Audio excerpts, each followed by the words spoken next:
ezalaki bakosala biso mo baje okura eza te nzoka bapesi mo kote mosusu te totelema mpenza mpo te toloba courant na biso ezala intact efanda mpo te esala biso plaisir courant na biso soki eza te okotala molino ndenge nini okomona makambo ndenge nini di faci be tosayaki oyebi yango te ndenge nini donc courant ezala tozala informé basous informé te sous informé oyebi leloko te mosolo oka kotonga te biso tolingi logique cultiver instruit c'est ça la sagesse merci Teleki communiquer coach Gisèle Morino ouvre la porte des centres d'autodidacte pour les élèves qui ont raté les examens d'État.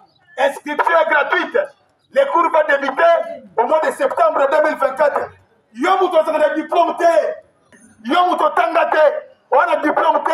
Côté l'engana pas en combat. Yaga au mois de septembre. Batangi sa côté. On soit diplôme lobby. Au combat moto. Sans diplôme, sans nil. Dans le 100 classes de Gorangaï. Et l'autre moté. Côté classe n'est y'a mon essai instruit. Partout au Zala, partout au Kende. Classe Kaka. Partout au Telema. Classe au Zala. Bon, au Zala classe de Ningini. Baningo Zala, on s'aille. Ah, dans le Guinée. À connaît pas. À demander, on y a marre de l'hôtel. Ce sont des tournophiles qui font beaucoup de bruit. D'accord. Soit mon moutouna vina yé. Moussalate. Classe D. D'accord. Moussanigani. Gago Tonga. Pote azana. Mouta kene na coin. Atali. Mouta songa na coin. Azong ici. Mouta kene na nord. Atali. Azong na sud. Azong. Ndeko eloko ezate. Mais ça on ne tombe tani pas. Moru so na sisi bino na kebulo. So na sisi bino na kebulo. Ah, un soir na yé. Ma petite madame. Naleki. La presse internationale. La France soutient la RDC. Emmanuel Macron d'envoi. Qui se fait qui gagne dos à dos. Dès que mon compte Mboka, Azagi na France, banda lobby. Na comme on a sabino, Azongi pourquoi? Dès que France wana, ne plus majeur ya Rwanda. Na lobby na yoke, naba occidentaux nyoso. Premier master ya Kagame, c'est Emmanuel Macron. Yende penza na ebisoke, Moussapina Linzaka. Solo na biyoyo. Donc, na lobby na yoke, yende penza. Alors, Fatia Salaki 3 jours kuna, ba beti ma solo, ba solo ni. A yebisi Emmanuel Macron, a yebisi Kagame ke tchana se. Eza mboka na yote di. Même ngai, nasala ba oba lekinga. Oyebi ke Angleterre, Allemagne, même États-Unis, ba gronder France, ba bitika ba otika. Biloko botika pote, trop c'est trop. Bon nyokoli ba tuwana mingi. Hein? Botika ba biloko wana, pote tomoni ke ndenge. Pendant 30 ans, tu as mis bango. Tout ça, c'est-à-dire, concrètement, on est dans Salamaki, va attaquer France. France a l'habitude de tout rangapé, il faut aller à Goloba. Donc, Emmanuel Macron, va péter Katina Fati, et Makamuna Moni, et Bandiko Simba Mouké Pote, a ABC Kagame, Tchanase, Bossolola, Boruka compromis, et là on est ici à rater. Nanaki, les 4 mai 1924, la journée internationale de la presse, ndeko presse le banini, média na biso, et si kaba, comme kaba journaux, ba télévision ba radio, donc lobby, ba sala qui fête na bango ya munene, monde entier va célébrer journée internationale de la presse. La présidence, RDC, M23, Félix Tshisekedi décide d'écourter son séjour européen après les explosions qui ont fait 9 morts et une vingtaine de blessés dans un camp de déplacés à Goma. 5 bombes larguées sur Goma. Dès que Mokonzambo a fallu continuer par séjourner en France, car sur le lobby, par bombarder Goma. Dès que Mokonzambo a kati, na minute où Fatih Beto ça m'a belé déjà, à retour déjà, c'est-à-dire Chiwewe, na Jean-Pierre Bemba, qu'est-ce qui se passe? Quand Goma est intouchable, ça va suivre Goma Ndeko qui t'a séqué. Ah, tant que tu as baraté, on le tourne à battu, il y aura mourir nos dés.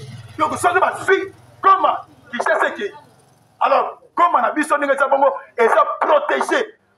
Même Jean-Pierre Bemba, même Chiwewe Barbagi, c'est-à-dire Goma est côté d'été. Goma ne tombera jamais. Mon Konzamboka Kataki a commandé dans l'homme à 22 heures. Oh, ça va porter parole à mourir, c'est-à-dire, il y a chef de l'État, aux autres sont ici gagnés sur mon Konzazali. Donc, Fatih Beto, na minute oyo aza na kati ya mabele akomaki lobi na 22h akati yango mpona ndenge balarge bombo ebomi 9 mort ndeko balingi babanda siko bomba bato ya Goma eosimba te. Donc lelo nayebi soki conseil spécial ezosalama bagénéraux nyonso c'est-à-dire baautorité nyonso oyo baza militaire policier bana réunion na 9h awa na mokonzi ya mboka batrouve solution plus rapide kolongola eloko nyonso oyo eza na Goma. Naleki Félix Tshisekedi face à la diaspora congolaise ntango akomaki na France basololaki na bacongolais soki bazalaka na France batuni ye baquestion arépondre bango yoka question batunaki. Après visite de Félix Tshisekedi à Paris, on nous a fait annoncer que l'armée avait un effectif de 150 000 hommes. Nous nous sommes rendus compte qu'il n'y avait même pas 100 000 soldats fatigués. C'est-à-dire, il y a un moment de peine de mort. Nous coûter, c'est-à-dire, n'a pas policier, pas généraux, pas collaborer avec le Rwanda. C'est-à-dire, ceux qui vont sur position, pas Tekibino. Par contre, il fatigue, quand on a plus de 150 000 hommes, donc attends de 100 000 combattus. Nous sommes venus, parce que nous avons une relation, nous avons Rwandais. Nous avons dit la diaspora va comprendre que, autorité, peine de mort, et ça bien. Fatih a confirmé que, et ça bien existe, peine de mort est bel et bien, pour arrêter et traduire, c'est-à-dire, les trahir Bisso, surtout l'autorité policière, militaire, Bangonde, Baoboma, Fatih a étalaki Bango, tant que na conférence na Paris, na diaspora na Bisso. Primati, et si Madame Judith Soumula, Premier ministre, Judith Soumula Toulouka, déterminée à réduire les trains de vie des institutions pour un budget plus équilibré.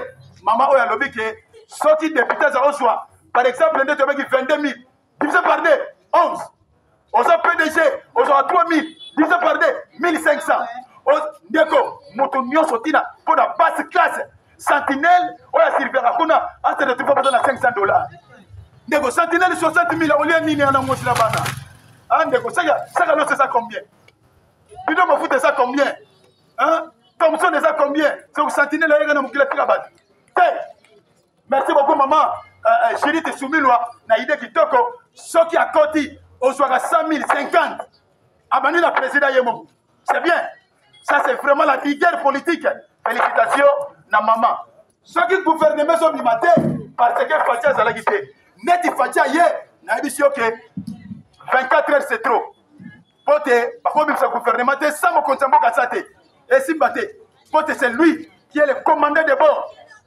Magistrat suprême, Yende Moutako, tiens, ma camunio sur la propre teke, Ato Sali, on l'a saillé. Ataliango, Atigango et Apesi Makamu. Merci. Bureau définitif de l'Assemblée nationale, le miroir du pays. Claude Chilumbaï, désigné candidat au poste de premier vice-président de l'Assemblée nationale. Neko, élection Salamaki, aussi, vice-président Yassika, comme on a eu. Claude Chilumbaye Yende Moutazui, poste ya premier vice-président de l'Assemblée nationale. Makamuki Toko, et Tigali Sikoyo, élection de membres et de bureaux prévus pour les 8 mains. Les 8 mains de Gognon Cécilie. Les autres sont les 4. Donc dans 4 jours, Nyon Cécilie, Tozui, Makamu Nyonso, Ambon et Ediforme. La recette de ma tête en bonne, pour vaincre la guerre de l'Est, il faut un leadership et une gouvernance de qualité. Ma tête en point dans le Biboye. Pour de guerre à Est et si là, il faut d'abord leadership à ma casse. Donc c'est dire leader à ma casse. Et une gouvernance de qualifiée. C'est-à-dire de qualité. Donc c'est dire gouvernement, oh il y a ma langue. Gouvernement, il y a ma langue. Pour de guerre, il y a ma ventilité. Aïe, à la ligne aïe. Pas travailler. C'est ça la force, compétence. Il y a un moment où j'ai dit compétence. Si tu es à la pique là-bas, et ça te coopérer avec nous, on a besoin de Bambosi, et si l'autre. Quand tu as un boulot, ça la moussa, le peuple congolais s'est retrouvé. Le peuple congolais, tu as le peuple le plus misère du monde. D'accord. Pour la nini, c'est-à-dire gouvernement, gouvernement capable, il y a des guerriers. Pour que ma camunioso et songa nakimia. MPST, enseignement primaire, secondaire et technique. Les élèves finalistes vont faire la dissertation dès ce lundi 6 mai 2024. Félicitations maman. Lobby bino de Simba. Bongo na ipsa au classe. Et là on a classe de santé. MDC, le docteur Denis Mukwege, de nouveaux primes en qualité de diplôme au risque Kosa de l'université de Norvège. Deko papa na biso Denis Mukwege. Oyo a traité ma maman. Oyo opération de guerre. Papa qui c'est le prime mususu na Norvège. A bimi mususu diplômé à Makasi na c'est-à-dire na diplôme il y a honoris Kosa. Norvégien papa ça qui y a encore. C'est-à-dire Moussala qui toque papa on a sala. En tout cas, félicitations. Aza la seule personne à son prix Nobel de la paix en Afrique. Tellement œuvre de ça dans Mboka. Yo yebinoté. Naleki. IDPS, Union démocratique pour le progrès social, a remporté toutes les places pour les élections des gouverneurs. Donc, Ndekonangaï, IDPS, Natel Mejandam, va gouverner sur Babimi. Sur 26 provinces, on a plus de 20, 6 Batikali. Tous les 21 ans, il dépasse à rafler. Donc, Fatih Béton, quand il s'agit de l'Europe, aussi majorité parlementaire. Donc, partout, dans la province de Nyoso, Moutoubaché, il dépasse dans le gouvernement à sa fils. Donc, là, pas photo, pas match. Donc, il dépasse à rafler tous les postes. La liste des gouverneurs, des gouverneurs, parce que mais na kata ki muke, pour te tabler ça muke, et ça tabler ça ki muke, na robaxango ta lobby. Kinshasa, Daniel Bumba, Lobaki, Pazuele, Mike Mukeni, Owele, Samba Komoko, Okatanga, Jacques Kiabula, Olomami, Marman Banza, Lomami, Kalombo Musoko, Loleba, Fifi Masuka, Awa, Totelemi, na robaxango 13 lobby, pour que le gouverneur Nyoso, oye bango, pas d'examen d'état, yom donc ça c'est-à-dire dissertation, ça a la connaissance pour la culture générale. Actuellement, qui est la première ministre Oyeba? Actuellement, qui est le gouverneur Oyeba? Alors, citer par exemple le gouverneur, il y a Okatang, c'est sa connaissance. Moruno zo peso ba makambo, yangoyo mona classe, il y a 6e, R yangoyo. Musique. Bientôt, Werason va effectuer un voyage en Europe. Nekongia malingosong ça, c'est-à-dire Schengen. Nekito aobeta la porte. Ngia malingosong sango. Professeur Lumière, c'est-à-dire Azali, présentateur na ebe mission, Azali déjà kuna, azo bongsa porte ngia makita, ba mindele bandima. To songi sa musique na biso, neto sa robeta. Donc ngia mamutali boso, azo ke de porte a Congola ba porte, ba mission so congolais, balanda lokolo.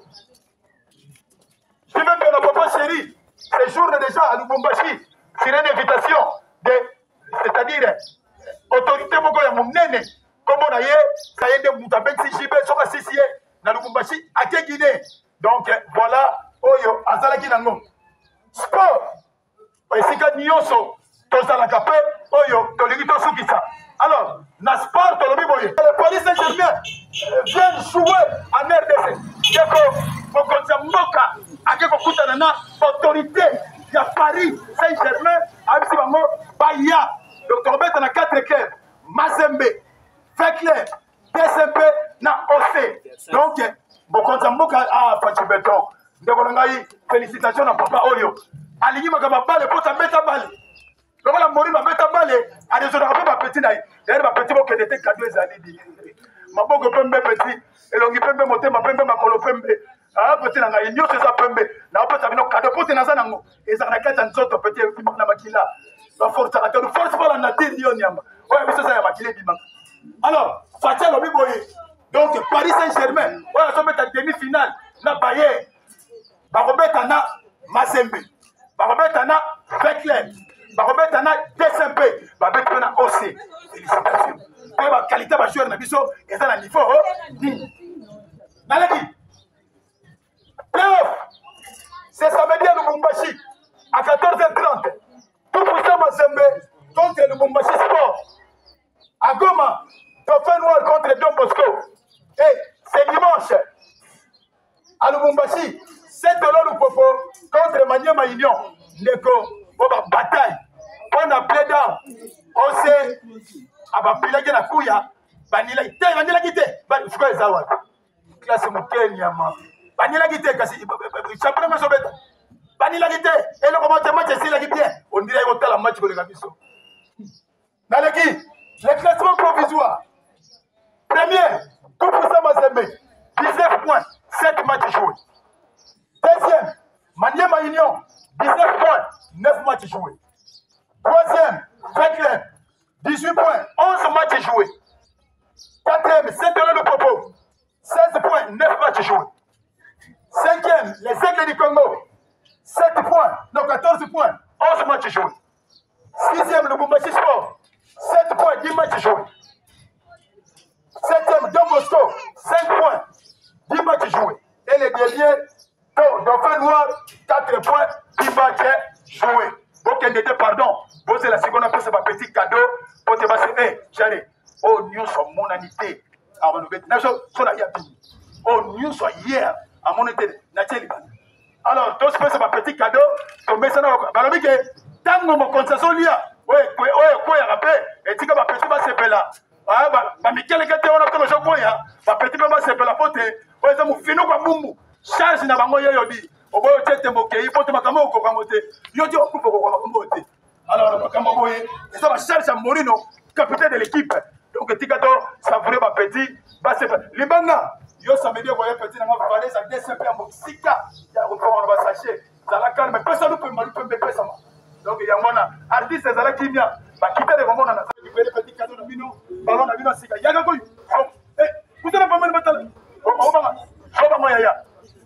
Capitaine, j'arrive, capitaine sauvage. Il est vice. Dis ça d'abord. Dis ça. Voilà. Donc, on a la caméra. Ah, ma pauvre peut me dire. Maman, que ça la bien petit. C'est bon, merci beaucoup. Yamana Boto Kobi na Souka, Lobito Kobatsa suite.